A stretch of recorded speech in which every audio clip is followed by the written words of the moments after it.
সুপ্রিয় দর্শক, আসসালামু আলাইকুম। আপনাদের সবাইকে স্বাগত জানাচ্ছি এখনকার আলোচনায়। আপনাদের সঙ্গে আছি আমি সিরাজুল ইসলাম।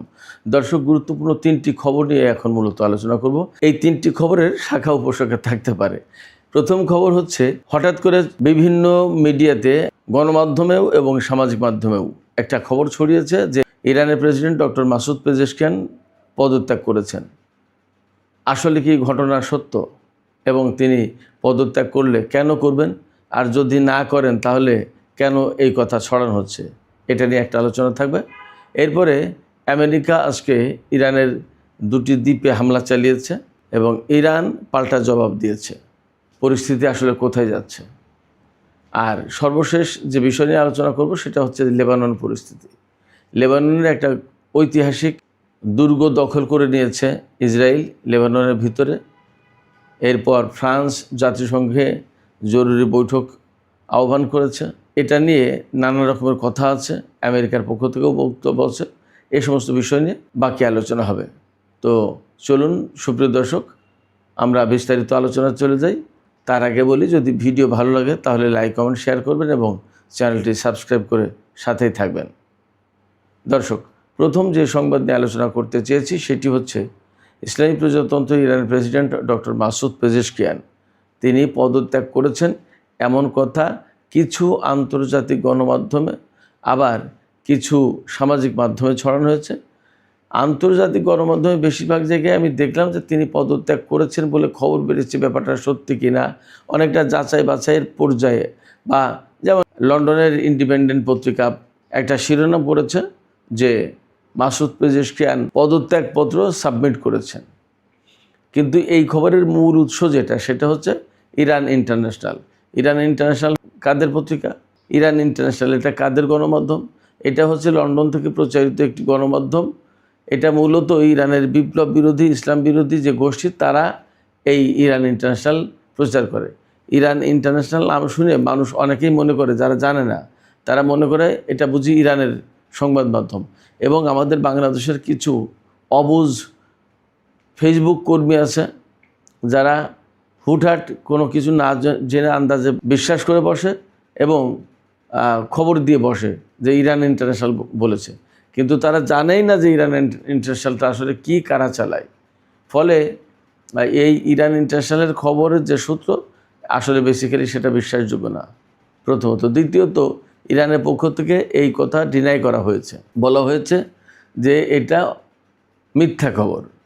মাসুদ পেজেশকিয়ান পদত্যাগ করেনি, তিনি বহাল তবিয়তে আছেন এবং তিনি দেশের জন্য কাজ করছেন। এই কথা ছাড়া এখন তাহলে প্রশ্ন হচ্ছে যে এই কথা কেন ছড়ালো এবং কিভাবে ছড়ালো, এবং বলা হয়েছে এই পদত্যাগের কারণ হিসেবে কি বলা হয়েছে? পদত্যাগের কারণ হিসেবে বলা হচ্ছে, প্রেসিডেন্ট মাসুদ পেজেশকিয়ান নাকি বলেছেন যে আইআরজিসি ইরানের ক্ষমতা দখল করে নিয়েছে, সেক্ষেত্রে প্রেসিডেন্ট হিসেবে তার আর কাজ নেই, কাজ করার কোনো প্রয়োজন নেই, তার কাজ করতে ইচ্ছা করছে না, তিনি এই রকম ব্যবস্থার সাথে থাকবেন না, এরকম কথা বলা হচ্ছে।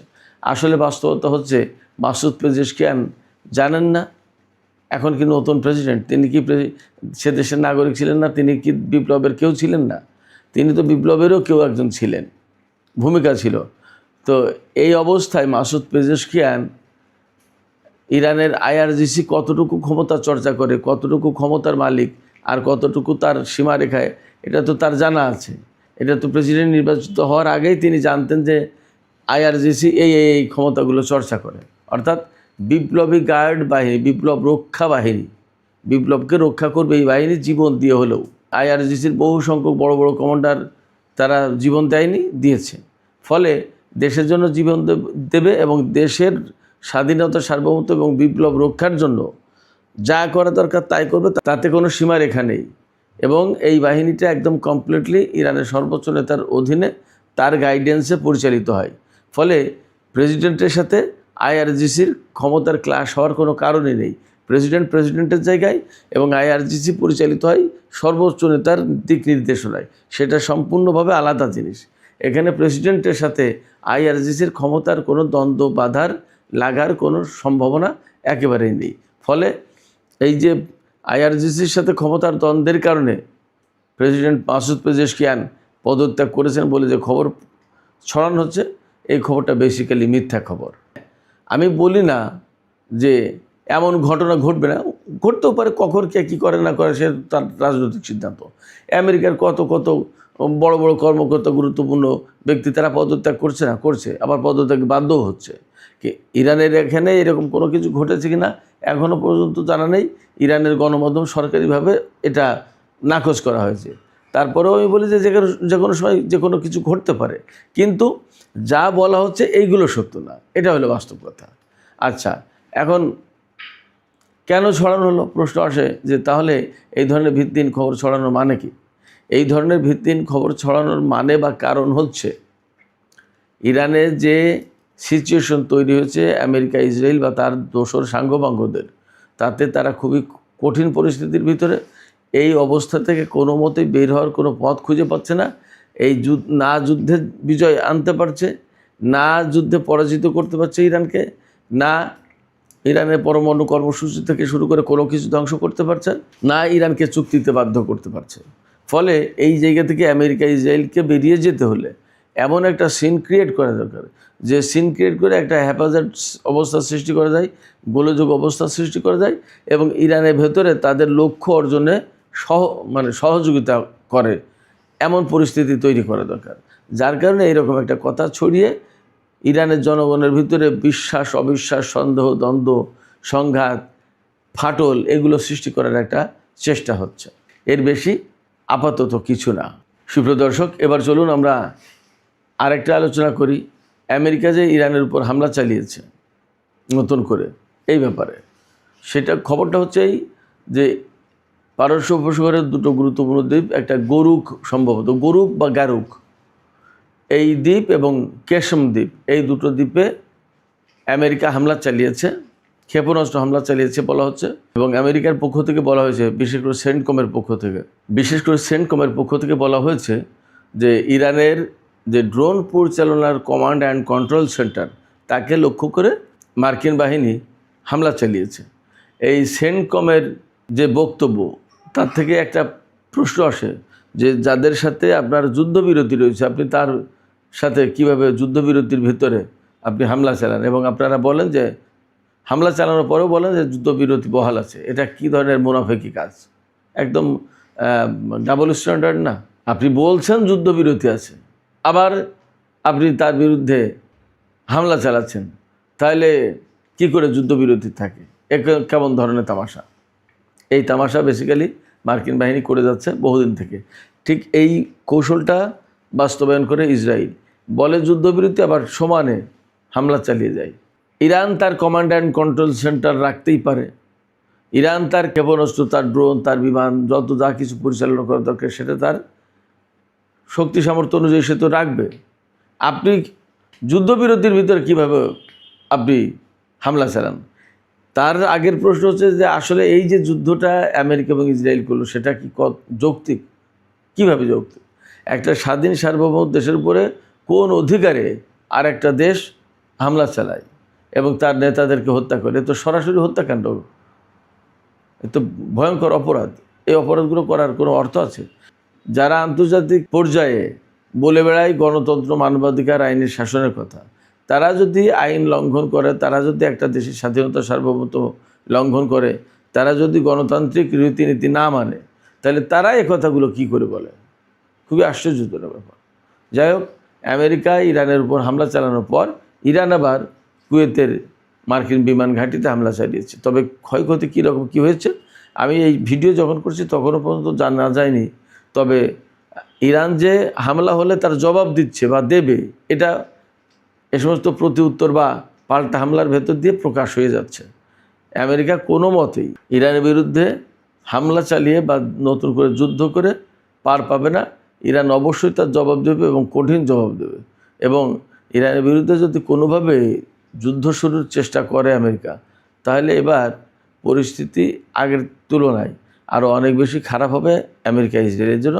এটা মোটামুটি গ্যারান্টি দিয়ে বলা যাচ্ছে। সুপ্রিয় দর্শক, এবার ইসরায়েল এবং লেবানন প্রসঙ্গে কিছু কথা বলি। লেবানন এমন একটি স্বাধীন রাষ্ট্র যে দেশের সুন্নি সম্প্রদায় থেকে প্রধানমন্ত্রী নির্বাচিত হয়, খ্রিস্টান সম্প্রদায় থেকে প্রেসিডেন্ট নির্বাচিত হয় এবং শিয়া মাযহাব থেকে জাতীয় সংসদের স্পিকার নির্বাচিত হয়। খেয়াল করুন ব্যাপারটা।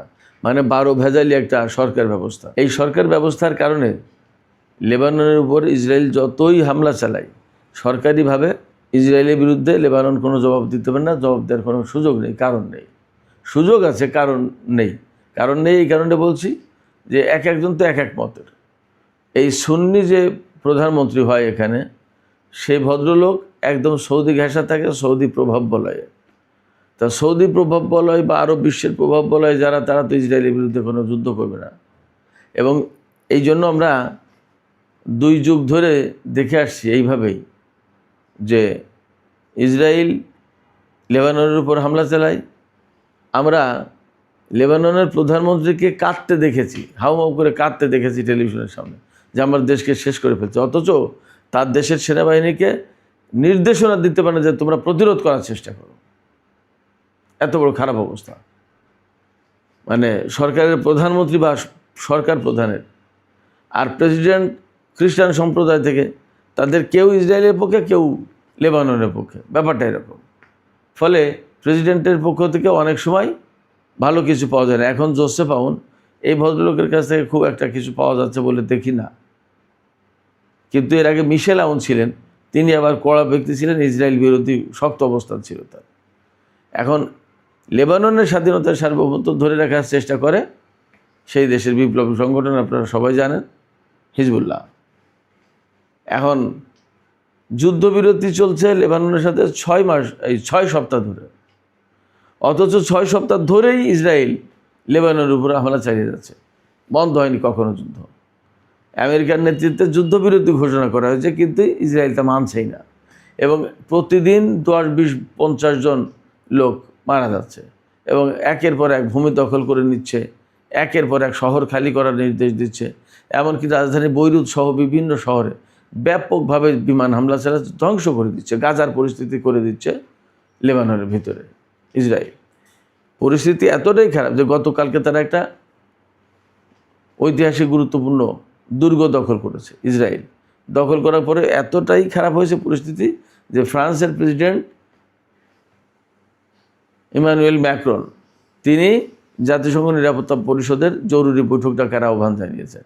সম্ভবত আজকে সেই বৈঠকটা হবে, দেখা যাক কী হয়। তো আপনারা বুঝতে পারেন এবং ভাবতে পারেন যে ইসরায়েল কীভাবে কী করছে এবং কী পরিস্থিতি সেখানে। এই হচ্ছে গণতন্ত্র, এই হচ্ছে যুদ্ধবিরতি, এই হচ্ছে আন্তর্জাতিক আইন প্রণয়ন যারা করে এবং যারা আইনের স্লোগান দিয়ে বেড়ায়, তাদের দর্শন এবং ধরন। এদিকে লেবাননে যে ইসরায়েলের আগ্রাসন চলছে, এর বিরুদ্ধে নিন্দা জানিয়েছে কাতার। এরপরে আমেরিকা একটা প্রস্তাব দিয়েছে। আমেরিকা প্রস্তাব দিয়েছে যে যাতে সংঘাত আর না বাড়ে সেই জন্য 2 পক্ষকে থামতে হবে, তবে হিজবুল্লাহকে আগে হামলা বন্ধ করতে হবে। হিজবুল্লাহ হামলা বন্ধ করলে তারপরে ইসরায়েল হামলা বন্ধ করবে। আপনারা চিন্তা করুন, একথা বলতে পারলো না যে ইসরায়েল তুমি যুদ্ধবিরতি মানছো না, প্রতিদিন তুমি এভাবে লঙ্ঘন করছো যুদ্ধবিরতি, আমি তো যুদ্ধবিরতিটা ঘোষণা করেছিলাম, তুমি থামো, একথা বলতে পারছে না। এবং এটা বলবে না, কারণ যেটা ইসরায়েল সেটাই আমেরিকা। এটাই হচ্ছে বাস্তবতা। তো সুপ্রিয় দর্শক, এখনকার আলোচনা এখানেই শেষ করছি। আপনারা সবাই ভালো থাকুন। তবে যাওয়ার আগে আপনাদের কাছে জানতে চাই, আপনাদের কি মনে হয় যে যদি লেবাননের প্রতিরোধকামী গোষ্ঠী তারা যদি ইসরায়েলের উপরে হামলা বন্ধ করে, তাহলে কি ইসরায়েল হামলা বন্ধ করবে, নাকি এই সুযোগে আরও বিশেষ কোনো কিছু ঘটাবে? কি মনে হয় আপনাদের? কোন পরিকল্পনা থেকে আমেরিকা এই প্রস্তাব দিল? আপনাদের মতামত জানিয়ে কমেন্টে লিখতে পারেন। আর ভিডিও ভালো লাগলে লাইক, কমেন্ট, শেয়ার করবেন এবং প্লিজ চ্যানেলটি সাবস্ক্রাইব করে সাথেই থাকুন। আপনাদের সবাইকে অনেক অনেক ধন্যবাদ।